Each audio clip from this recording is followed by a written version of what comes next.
Today, I'm sorting mandarins. Let me put on some gloves first.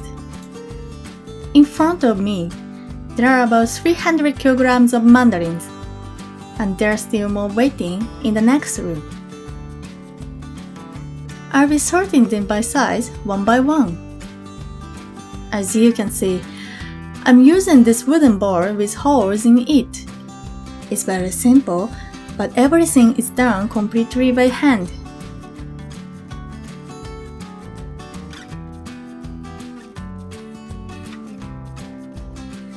Not all of our mandarins are sorted by hand like this. The ones you are seeing right now are called Deko. I've heard they are called Sumo oranges in the US. The bump on the top looks a bit like a sumo wrestler's hairstyle. That's where the name comes from. They are very sweet and delicious, but their skin is quite delicate. If you roll them around in a machine, they bruise very easily and quickly develop dark spots. At large packing facilities, machines and sensors measure the size automatically. But the farm I work at is a small, family-run orchard, so we sort them carefully by hand like this.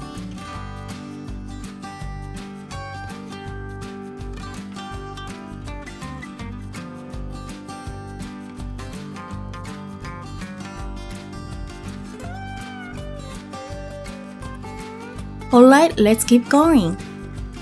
After sorting them by size, I press the decals carefully in the box so they don't get scratched when I move it.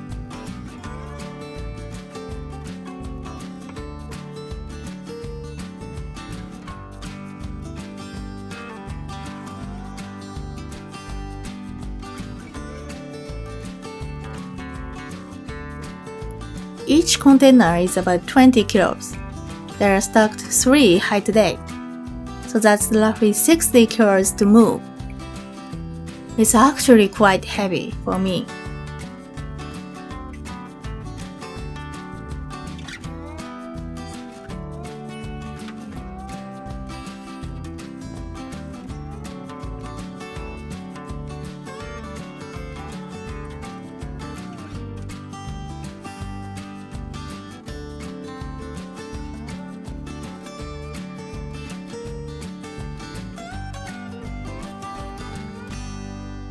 Deko is known for its very high sugar content. It's actually true for many fruits here in Japan. A lot of them are grown to be very sweet, so people often enjoy them more as a dessert than as a snack or in salad. Deko also has quite a bit of acidity, which means it can be stored for 2 to 3 months. As it sits in storage, the acidity slowly fades, and by the time you buy it, it tastes almost like a dessert. Our orchard is up in the mountains, with a beautiful view of the sea.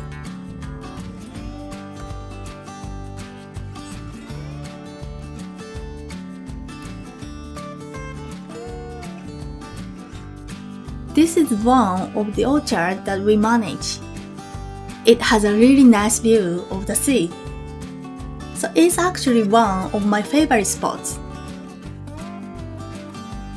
Since the fields are on a steep hillside, there is quite a bit of elevation change. As you can see, there is an old agriculture monorail running through it. We use it to carry things like fertilizer and to transport the harvest mandarins. Let's take a quick look around. The trees lined up on the left are fruit trees. They act as a windbreak, protecting the mandarins from the strong coastal winds. The weather is really nice today, and the sky is a beautiful shade of blue. It's very calming. I can even hear birds in the background. What view!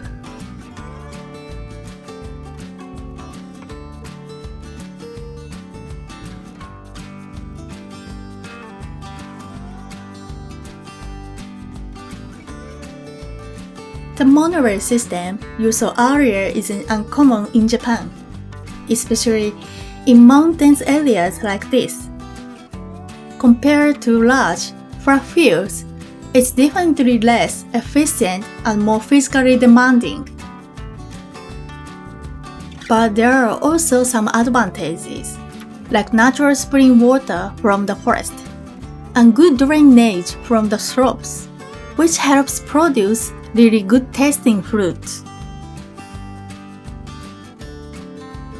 I've heard the place like the Amalfi Coast in Italy and Crete in Greece also have orchards on slopes like this. I'd love to visit them someday.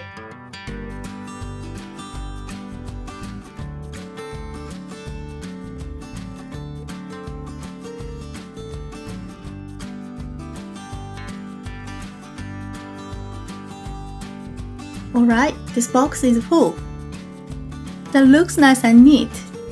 Let's not forget to put the lid on. I moved this full container down to the bottom. Moving a 20-kilo container in this tight space is actually pretty tough.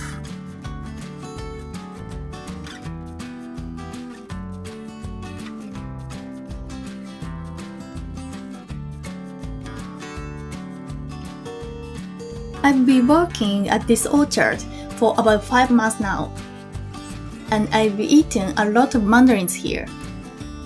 My favorite so far is setoka. It's very sweet and full of juice. I lived in the US for about 3 years, and I used to eat a lot of pomeros there. My favorite way to eat them was in salad. But in Japan, pomeros are very common, so they can be a bit hard to find. I guess I have to grow them myself.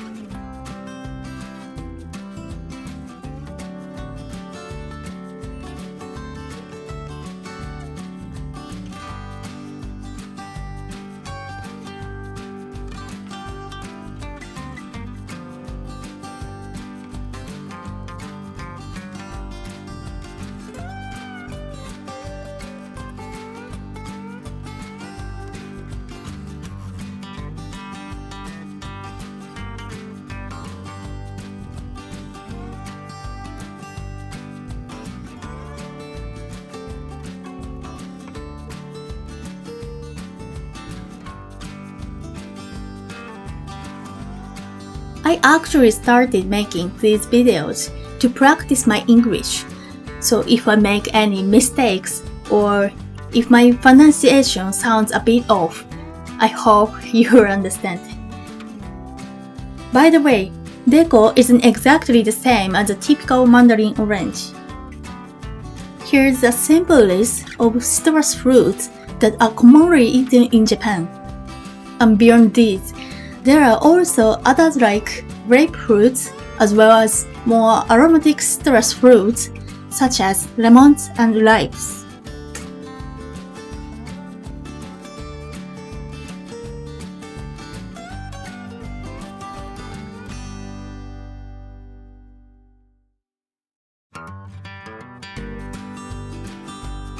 Deko is actually classified as a tango, which is a hybrid between a mandarin orange and a sweet orange.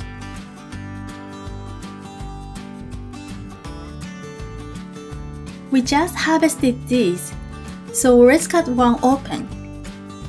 Normally, you can peel Deko by hand, but today I'm using a knife so we can see inside. Since it's very juicy, you have to be a bit careful not to crush it when cutting. Alright, there we go. It looks so juicy and absolutely delicious. The inner membranes are very thin, so you can eat almost the whole fruit except for the outer peel. We also grow a few other varieties here. I'd love to show them to you sometime. So what did you think of life on a small mandarin farm? I'll be sharing more videos like this. showing the work on the farm and the quiet countryside life here. I hope you enjoyed them. Thank you for watching, and I look forward to seeing you in the next video. Well then, sayonara.